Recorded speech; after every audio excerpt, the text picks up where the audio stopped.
Well, the trade tensions between the U.S. and Canada over President Trump's tariffs are having an effect on stateside businesses. Hey, welcome to the channel. If you've been here before, you already know I hate how the U.S. media fails to mention the 51st rhetoric or annexation threats. Tariffs might play a part, but let's be honest. It's the 51st rhetoric that's really driving the boycott. Today we've got more clips showing the steady decline in U.S. tourism. It's not falling off a cliff overnight, but it's slipping day by day.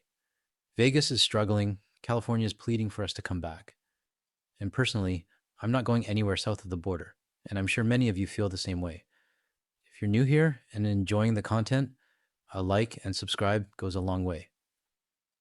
We just hit 3,000 subscribers, and I wanted to personally give a thanks to all of you. Let's get into the videos. Usually our parking lot is at least half full of Canadian cars. Cheap Charlie's in Fort Gratiot Township has a Cheers-like vibe that's always drawn in locals and Canadians. But recently, Canadian customers have been dining closer to home thanks to President Trump. They've actually called talking about the tariff, saying they're not coming over because of the president. According to MDOT, Blue Water Bridge passenger traffic is down from Canada to the U.S. Let's take a look at February, when President Trump's tariffs on Canada first went into effect. In February of 2024, more than 66,000 passenger vehicles crossed into the U.S. on the Blue Water Bridge. February 2025, it dropped to nearly 53,000. March and April show even more dramatic declines from last year. Okay, you notice how quickly they put up the March and April numbers and took the numbers down? It's like they wanted to quickly put it up, then take it down, so people don't see the decline. Let's go back and take a look. February had a decline of around 20% from last year. March had a decline of around 24%. April had a decline of around 29%. It's clearly a downward trend. Cross the river to hear directly from Canadians about the reasons why some are staying away. A little bit scared of crossing over and how some Americans might treat us because of what they're hearing from Donald Trump, right?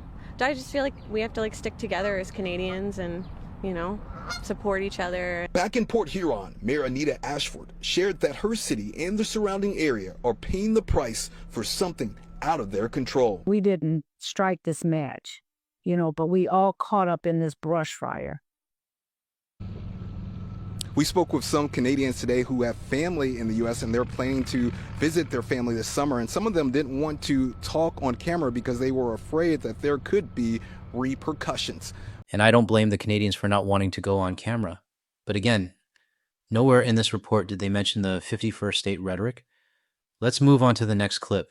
Business at the Rubber Duck Museum in Point Roberts, Washington is not all it's quacked up to be. Trump's tariff war and tirades about annexing Canada have kept Canadian visitors away. We literally woke up one day to just emails of just regulars who said, "I'm sorry, I can't come anymore. I cannot support your country. I cannot support your government." So this summer, it's taking flight from the tiny border town, isolated from the U.S., except by boat or plane, to Canada. As the dominoes start falling, more will fall because you need restaurants to bring people into town. You need things to do. A dramatic plunge in business forced this parcel shipper to shut down after a quarter century. 99% of its customers are Canadians. The difference between COVID and now is people still wanted their stuff, so people were ordering and we'd ship to them. And now a lot of customers just don't even want to come. Lots of them have said, "We'll see you in 4 years." This is actually true. I used to have all my packages shipped to Blaine, Washington, especially for stuff that didn't ship directly to Canada. Even during COVID, I kept the routine going. I'd either have things forwarded to me or wait until the border reopened to pick them up. But now, I haven't sent a single package to Blaine, not one. Let us know in the comments. Have you stopped shipping your packages to the U.S. border? According to the U.S. Travel Association, we've only seen plunges in travel to America of this magnitude twice before in the past quarter century, in the months after the 9/11 terrorist attacks and the first year of the COVID pandemic. This dual citizen and tavern owner has a bone to pick with the way the U.S. president picked this trade war. You want tariffs and stuff, there's a proper way to do it, but why would you treat our allies, make fun of them, calling it a 51st state? Like, what's the matter with you? Ottawa's top diplomat in Washington says initial negotiations with Trump's team will focus on lifting tariffs, but small business owners on both sides of the border worry it won't come soon enough. Even if he said, well, we're going to remove the tariffs, I think the damage has been done as far as, how they feel about it. Travel is down into the United States from around the world. It's like there's been reputational damage. The country's doing great.